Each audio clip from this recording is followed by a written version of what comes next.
अस्सलाम वालेकुम दोस्तों, उम्मीद करता हूँ आप सब लोग खैरियत होंगे। पाकिस्तान और न्यूजीलैंड के दरमियान जारी टेस्ट मैच ड्रा हो गया है। अब्दुल्ला शफीक 17, मामूल हक 96, शान मसूद 10, नुमान अली 4, बाबर आजम 14 और सरफराज अहमद 53, आगा सलमान ने 6 रन, सौशकील 55, मोहम्मद हसीन जूनियर ने 43, मीर हमजा ने 3 रन बनाए और पाकिस्तान ने स्कोर बोर्ड पर बेहतरीन टोटल 131 रन को सजाया।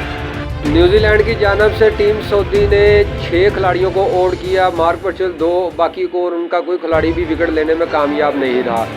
अभी न्यूजीलैंड ने अपनी दूसरी इनिंग का बड़ा जारहाना अंदाज में शुरुआत की और मार्क बर्चल जो 3 रन बनाकर अबरार अहमद की गेंद पे आउट हो गए और टॉम लिथम ने जारहाना अंदाज में बैटिंग करते हुए 35 रन बनाए, 3 चौकों और 1 छक्के की मदद से। डेविड कैरी ने 18 रन 2 चौकों की मदद से बनाया। अगर आपको हमारी रिपोर्ट अच्छी लगे तो लाइक सब्सक्राइब जरूर कर दीजिएगा।